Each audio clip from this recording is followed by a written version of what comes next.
Shalom, selamat pagi anak-anak dan rekan-rekan yang dikasihi oleh Tuhan. Kita bersyukur walaupun kita di rumah, kita hanya bisa bertemu dengan virtual. Tetapi Tuhan memberikan kita kesempatan untuk memulai tahun ajaran di tahun ini dengan memuji Tuhan, menyerahkan seluruh rencana kita, kehidupan kita di hadapan Tuhan. Untuk itu rekan-rekan, sebelum kita memulai ibadah kita pada pagi hari ini, mari kita mengakui bahwa pertolongan kita datangnya dari Allah Bapa yang menciptakan langit dan bumi. Sebelum kita lebih jauh mengikuti ibadah pada pagi hari ini, saya persilahkan anak-anak dan rekan-rekan sekalian untuk bersaat teduh di hadapan Tuhan sejenak. Mari kita minta pimpinan Tuhan, pertolongan Tuhan, kedamaian dari Tuhan, supaya kita boleh sungguh-sungguh hadir di hadapan Tuhan seluruh kehidupan kita.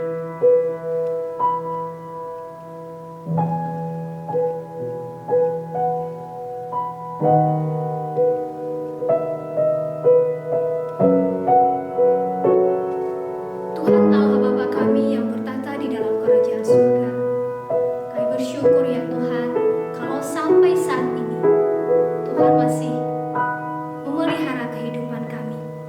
Tuhan masih memberikan kami kekuatan, kesehatan. Tuhan, kami mau memulai pembelajaran pada tahun ajaran saat ini. Kami memulainya dengan datang di hadapan Tuhan, memuji Tuhan, dan mendengarkan firman Tuhan. Tuhan tolong kami, supaya melalui ibadah ini, kami boleh mendapatkan kekuatan yang baru di dalam Tuhan, di dalam kami menjalani pembelajaran di masa yang akan datang. Kami menyerahkan ibadah ini dari awal, pertengahan, hingga akhirnya ke dalam tangan Tuhan. Kami rindu Tuhan yang beracara di tengah-tengah kami. Terpujilah nama-Mu Tuhan di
bagi kita.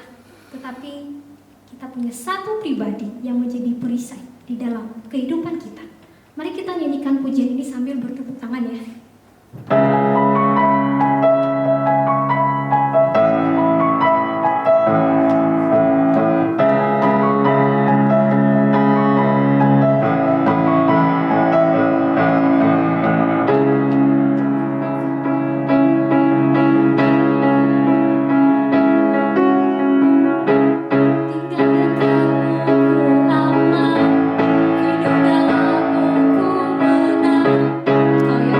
yang mengakhiri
Shalom, senang banget. Sudah bentar lagi mau memulai lagi tahun ajaran yang baru. Nah, mari kita akan bersama-sama memasuki satu renungan pada hari ini dengan tema menjadi Kristen yang otentik. Diambil dari kitab Amsal pasal 26 ayat 24 sampai 26. Kita baca sama-sama ya. Amsal pasal 26 ayat 24 sampai ayat 26. Si pembenci berpura-pura dengan bibirnya, tetapi dalam hati dikandungnya tipu daya.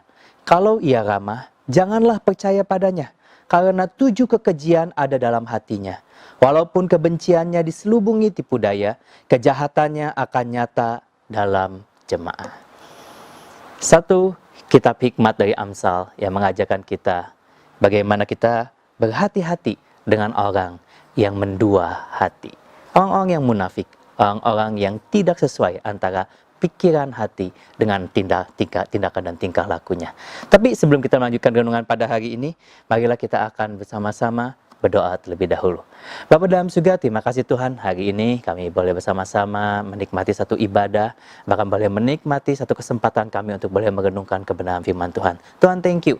Engkau yang boleh pimpin setiap anak-anak Trimulia SMP ini untuk mereka boleh menjalani home-based learning sampai saat ini dan akan memulai semester ini dengan kembali home-based learning. Tuhan yang tolong, Tuhan yang pimpin, Tuhan yang berkati, dan biarlah firman Tuhan pada hari ini Tuhan sungguh boleh menjadi bekal bagi setiap anak-anak dan secara khusus bagi kami semua umat yang percaya Tuhan, agar kami semakin serupa denganmu Tuhan. Tuhan pimpin, Tuhan berkati, Tuhan sertai. Di dalam nama Tuhan Yesus kami telah berdoa. Amin. Nah, teman-teman yang dikasih dalam nama Tuhan, Koko jadi ingat satu cerita. Satu cerita waktu Koko, mungkin cerita rakyat di Eropa begitu, waktu Koko masih kecil, Koko pernah dengar cerita ini. Yang pada suatu hari diceritakan di sebuah desa itu, ada seorang anak yang punya tugas mengembalakan domba. Anak ini setiap hari bawa dombanya ke ladang, untuk dombanya bisa makan, untuk dombanya bisa olahraga, bisa main bersama-sama, dan dia bawa dombanya. Setiap hari dia lakukan hal itu. Suatu hari anak ini merasa bosan. Setiap hari dia cuma mengulangi bawa dombanya, bawa pulang dombanya, dia pulang ke rumah, besok pagi dia bawa lagi dombanya ke ladang, lalu dia bawa pulang lagi sorenya, lalu dia cuma, karena dalam keadaan bosan ini, anak ini berpikir, saya mau ngeprank, saya mau bikin seluruh desa itu jadi saya prank, saya tipu gitu ya. Akhirnya dia pikirin satu cara, lalu dia tiba-tiba terpikirkan satu cara. Apa yang dia lakukan? Dia pergi ke desa, cepat-cepat dia lari, lalu dia bilang sama seluruh penduduk desa, tolong,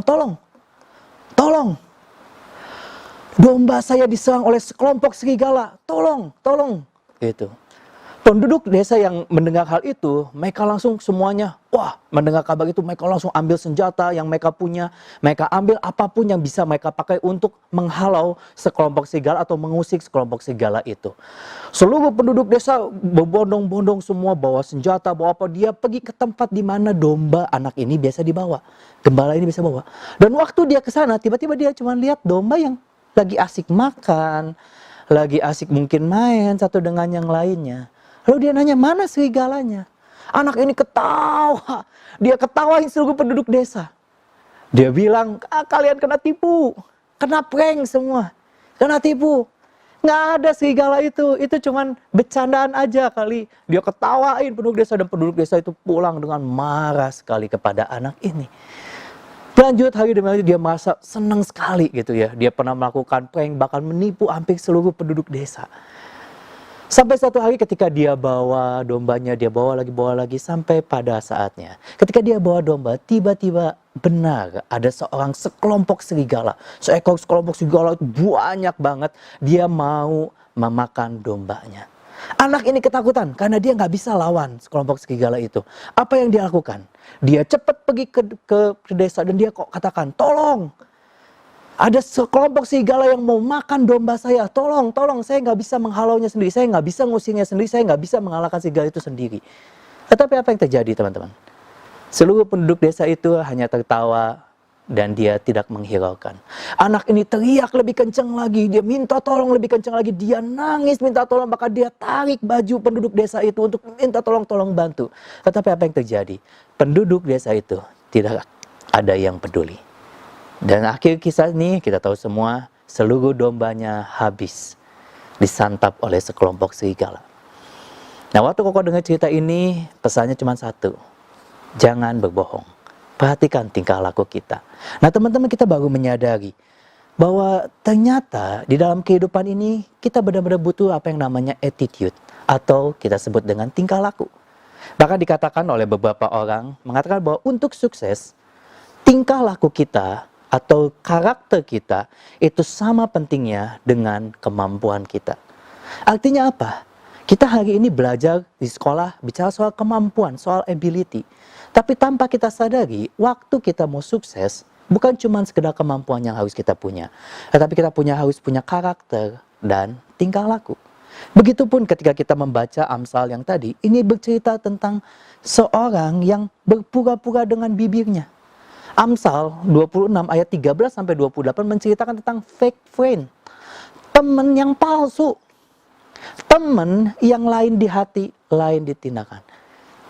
Teman yang mungkin kelihatannya baik, tapi sebenarnya di belakangnya dia punya niat jahat kepada kita. Dikatakan dia berpura-pura dengan bibirnya, penuh dengan tipu daya. Dia ramah, tetapi dalam hatinya penuh dengan kebencian. Penuh dengan tipu daya, kejahatan yang nyata di dalam jemaat. Itulah yang terjadi di dalam kitab Amsal. Kitab Amsal mau mengajarkan kepada kita untuk kita jangan jadi orang yang mendua. Jangan jadi orang yang lain di hati, lain di perbuatannya. Kita diajar untuk apa? Jadi otentik. Jadi diri kita yang sebenarnya dan kita berlaku seperti diri kita yang sebenarnya. Begitupun juga, ternyata bukan cuma dunia ini yang ngajarin. Tetapi sebenarnya Alkitab juga mengajarkan kepada kita.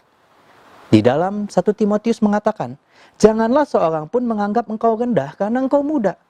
Jadilah teladan bagi orang-orang percaya dalam perkataanmu, dalam tingkah lakumu, dan dalam kasihmu, dalam kesetiaanmu, dan dalam kesucianmu.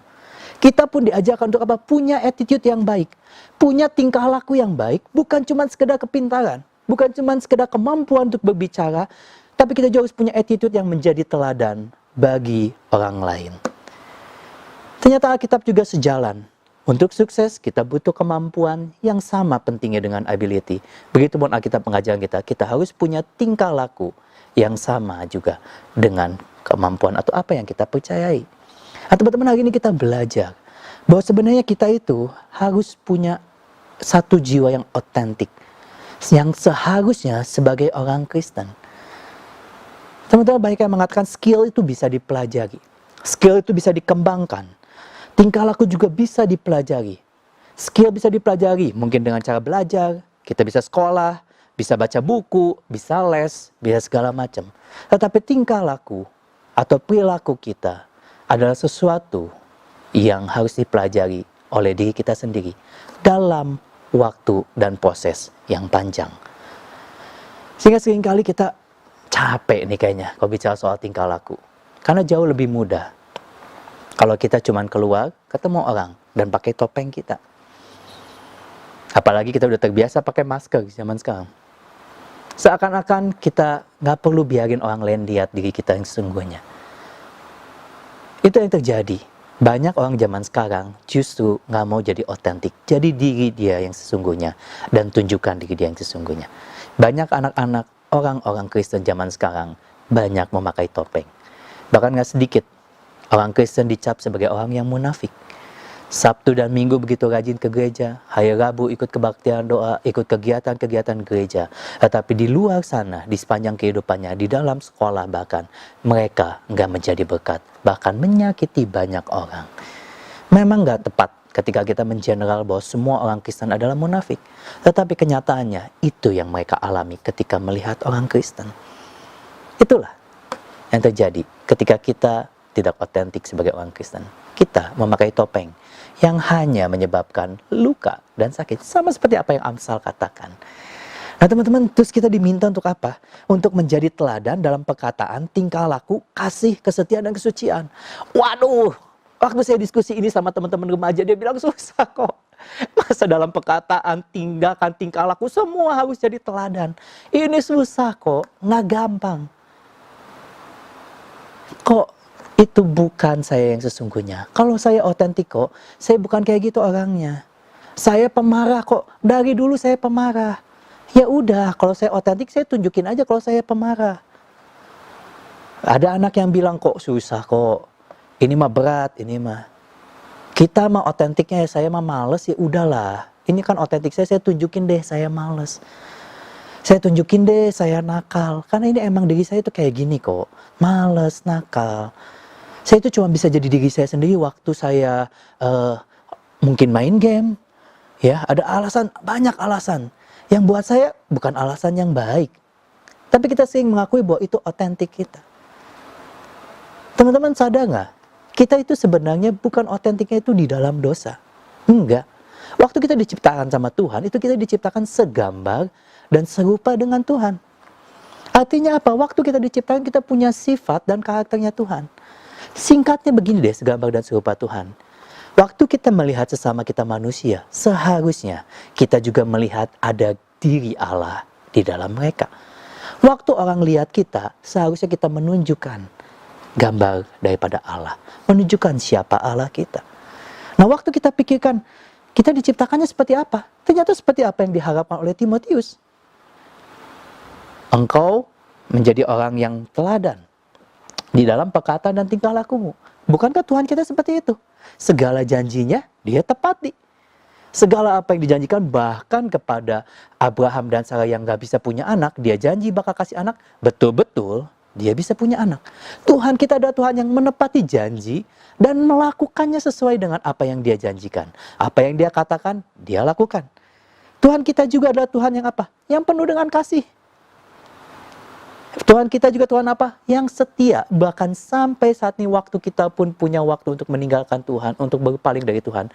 Tuhan tidak pernah meninggalkan kita. Dia selalu menjaga dan memelihara kita. Bahkan Tuhan kita juga Tuhan yang menjaga kesucian. Karena dia adalah Tuhan yang maha kudus.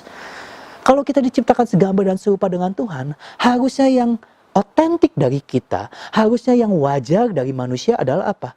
Dia menjadi teladan di dalam perkataan, di dalam tingkah laku, di dalam kasih, di dalam kesetiaan, di dalam kesucian. Kenapa? Karena itu yang Tuhan tunjukkan selama dia hidup. Itu yang Tuhan tunjukkan di dalam karakter hidupnya. Dan kalau kita segambar dan serupa dengan Tuhan, harusnya normalnya kita, originalnya kita adalah kita juga sama seperti Tuhan. Jadi, naturalnya kita bukan marah. Naturalnya kita bukan malas. Naturalnya kita bukan waktu kita hanya melakukan apa yang kita suka, egois. Bukan. Itu bukan naturalnya kita. Karena kita diciptakan segambar dan serupa dengan Tuhan. Cuman memang kita udah jatuh ke dalam dosa. Jadi seharusnya kalau kita mau jadi Kristen yang otentik, yang serupa dengan apa yang Tuhan, yang melalui Kristus dia paling gampang lakukan.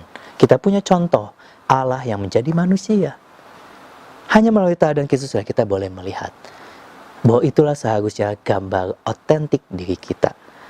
Banyak orang berpikir sangat melelahkan jika orang memakai topeng pura-pura baik. Tapi kalau mau tahu, justru lebih melelahkan kita pakai topeng pura-pura jahat. Karena kita sebenarnya tahu, waktu kita menyakiti orang lain, kita juga sadar bahwa kita seharusnya nggak melakukan itu. Kenapa? Karena di dalam diri kita, kita punya sifatnya Allah. Waktu kita membuat kecewa orang lain, sebenarnya kita sadar kita itu seharusnya nggak melakukan itu. Kenapa Koko tahu? Koko pernah naik kelas. Koko dari kelas 1 sampai kelas 3 SMA, Koko itu nakal banget dan selalu ngecewain orang tua Koko. Koko tahu kenapa? Karena Koko baru sadar di akhir-akhirnya Koko itu nggak seperti itu harusnya. Tetapi karena Koko membiarkan diri Koko malas, membiarkan diri Koko nakal, membiarkan diri Koko takut diterima orang, jadi bikin yang nakal, bikin yang mengganggu orang lain. Tapi di akhir yang ada cuma apa? Penyesalan, teman-teman. Kalau sebenarnya dari dulu saya bisa banggain orang tua Koko, kenapa nggak dari dulu? Apalagi kalau Koko pernah ngalamin, papa Koko udah nggak ada. Koko nyesel. Kenapa nggak dari dulu saya bikin bangga orang tua saya? Mungkin papa saya bangga dengan Koko. Tapi kenapa nggak kita buat bangga mereka lebih dari sejak kita kecil, dari sejak kita SMP seperti sekarang. Kita bisa bikin mereka bangga. Karena waktu nggak bisa terulang lagi. Papa Koko sudah meninggal, dia nggak bisa bangkit lagi. Yang tersisa cuma penyesalan. Yang tersisa cuma kenangan Yang tersisa cuman satu kekecewaan dalam diri kita. Yang memang harus kita lawan itu. Karena itu, kesaksian yang terbaik adalah kehidupan kita sendiri. Sangat penting untuk kita membiarkan Tuhan bekerja, menggunakan kita dengan caranya. Demikian pula dengan rencana Tuhan dalam kehidupan kita. Kalimat ini diucapkan oleh Nick Vujicic, seorang yang lahir dengan keterbatasan. Dia lahir dengan ketidaklengkapan di dalam tubuhnya. Dia sempat beberapa kali mau bunuh diri. Sampai Tuhan membuka hatinya, menolong dia. Dia mengubah keadaan. Hari ini Nick Vujicic menjadi orang yang sangat diharapkan oleh seluruh gereja atau seluruh negara untuk dia boleh memberikan motivasi kepada banyak orang. Dia mampu melampaui segala kesulitan dalam kehidupannya ketika dia mengenal Tuhan. Dan dia sadar sekali hidupnya sangat berharga. Hidup kalian dan hidup Koko juga sangat berharga sama seperti Nick. Dan Tuhan sangat rindu sekali memakai kita semua untuk jadi berkat. Secara khusus teman-teman, di masa-masa pandemi COVID-19 ini, waduh, nggak gampang buat teman-teman, saya yakin. Apalagi home-based learning, satu hal yang baru, satu hal yang berubah. Biasanya kita ketemu sama teman tiap hari. Wow, sekarang kita harus menghadapi hal seperti ini. Teman-teman, lalu bagaimana kita melatih attitude kita, melatih karakter kita untuk menjadi lebih serupa Kristus?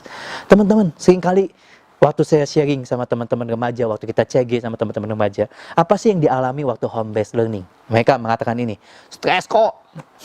Kerjaannya cuma duduk, lihat komputer, mungkin capek juga lihat layar setiap hari, lalu ribut sama orang tua, entar mungkin gak ada teman, stres sendiri, bingung kadang-kadang mungkin susah hubungin teman segala macam. Yang paling pertama mereka ngomong stres kok. Yang kedua bosen kok, gitu lagi, di rumah lagi. Yang ketiga bilang apa lagi? Susah bangun kok. Yang keempat apalagi? Kangen sama teman-teman. Yang kelima apa? Khawatir gak naik kelas. Masih banyak lagi teman-teman. Waktu kita, Koko gak pernah, mungkin gak ngalamin. Koko cuma ngalamin waktu kerja di home-based learning. Teman-teman ngalamin sekolah di home-based learning. Koko juga gak bisa bayangin sebenarnya apa yang kalian rasakan. Tapi ini yang Koko dapat dari teman-teman remaja yang Koko tanya. Stres, bosan, susah bangun. Kayaknya kalau susah bangun, enggak ya. Kayaknya teman-teman udah terbiasa bangun pagi kayaknya ya. Kangen sama teman, which is itu pasti banget karena Koko juga kangen sama teman-teman. Dan khawatir nggak naik kelas. Nah teman-teman, kalau kita bayangkan,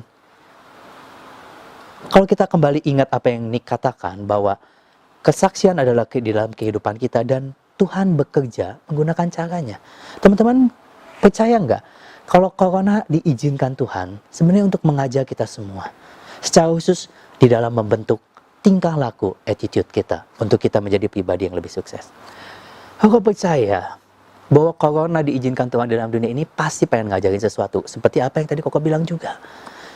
Pasti mau ngajarin, salah satunya membentuk karakter dan tingkah laku kita. Nah teman-teman, waktu Koko dengar cerita ini lalu Koko sharing dengan teman-teman remaja apa yang didapat dari corona, dari home-based learning yang selama ini dilakukan. Apa yang membentuk karakter kita? Teman-teman, kita sadar, yang paling pertama adalah kita sadar kita punya kelemahan dan keterbatasan. Yaitu apa? Satu, kontrol emosi kita. Yang kedua, disiplin waktu kita. Nah teman-teman, dua hal ini adalah satu hal yang harus kita berani perjuangkan waktu home-based learning. Kita harus berani kelola emosi kita.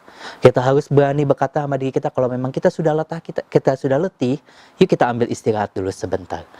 Ini adalah bicara soal disiplin waktu. Kita punya kesempatan untuk mengatur diri kita, lebih tahu siapa diri kita, emosi kita, tingkat stres kita segimana.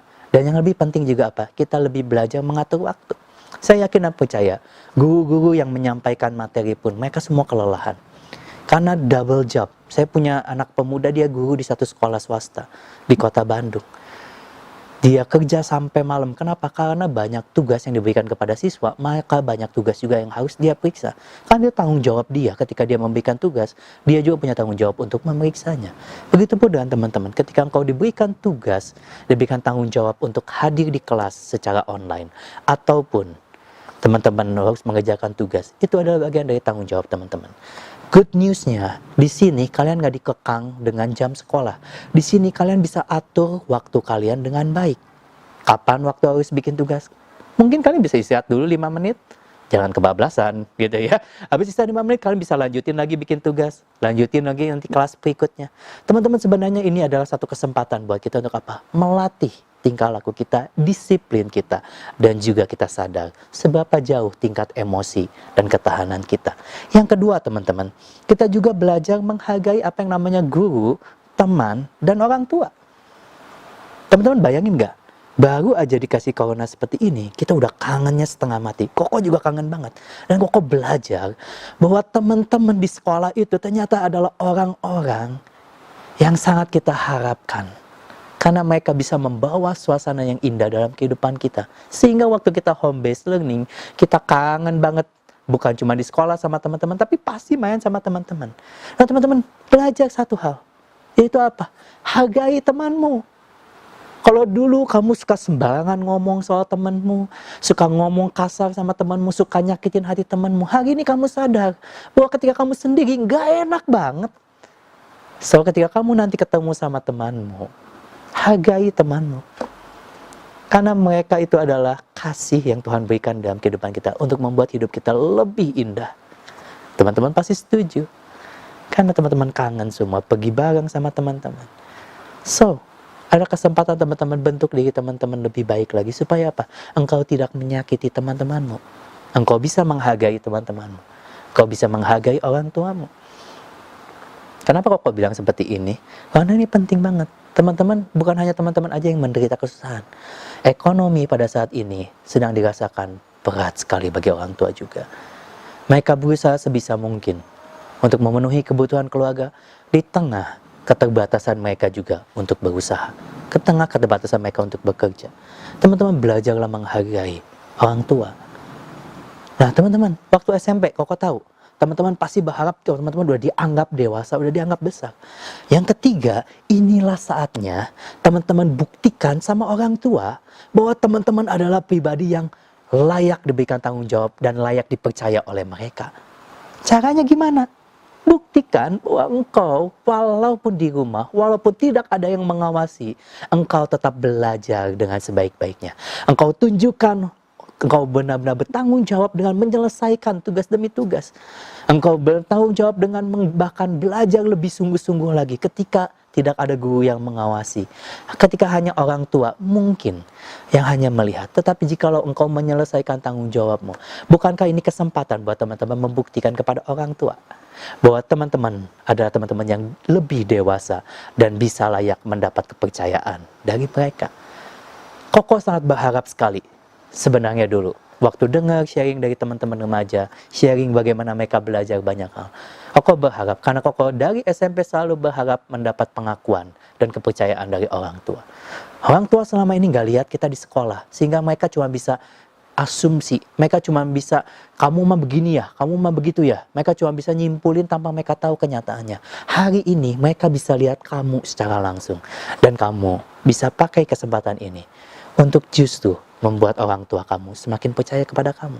Bahwa kamu sudah lebih dewasa, sudah layak dipercaya. Teman-teman, ini kesempatan. Pandemi corona bukan buat ditangisi bagi Koko, tapi ini kesempatan untuk membentuk perilaku kita.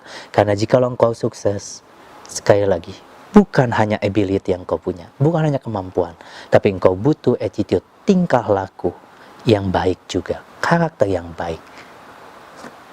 Kiranya ini boleh memberkati teman-teman semua, dan kiranya ini boleh memberkati teman-teman, dan juga boleh membawa suasana indah home based learning teman-teman, karena ini kesempatan yang Tuhan izinkan buat kita untuk membangun karakter yang lebih baik, menjadi Christian, menjadi orang Kristen yang otentik. Mari kita berdoa yuk. Bapa dalam surga, terima kasih hari ini ada satu firman Tuhan yang boleh diberitakan kepada setiap kami. Tuhan, thank you untuk segala kebaikan-Mu, untuk segala kasih dan penyertaan-Mu. Tuhan, kami tahu hari ini kami belum terbiasa dengan home based learning, tapi please Tuhan, berikan kekuatan, tolong. Bahkan Tuhan, tolong ubahkan kami di home based learning ini, agar kami kembali kepada yang seharusnya kami diciptakan, yaitu segambar dengan serupa Engkau. Kami boleh menjadi teladan, baik di dalam kehidupan kami, di dalam perkataan kami, di dalam tingkah laku kami. Kami juga menjaga kesucian kami. Kami juga boleh menjadi teladan bagi banyak orang. Dan kami rindu Tuhan, kami lebih menghargai teman-teman kami. Kami rindu Tuhan, kami boleh dipercaya oleh orang tua kami. Dan yang paling penting Tuhan, kami rindu kami punya karakter yang baik, yang menjamin kesuksesan kami bersama denganmu Tuhan. Yaitu karakter yang otentik dari orang Kristen. Tuhan kami percaya, sama seperti firman-Mu di dalam 2 Timotius 3 ayat 16, bahwa segala firman-Mu adalah firman yang boleh mengubahkan kami, mengajarkan kami, mengubahkan, untuk membuat kami menjadi pribadi yang lebih baik lagi. Karena itu Tuhan, jangan biarkan kami jauh daripada firman-Mu. Jangan biarkan kami jauh daripada Engkau.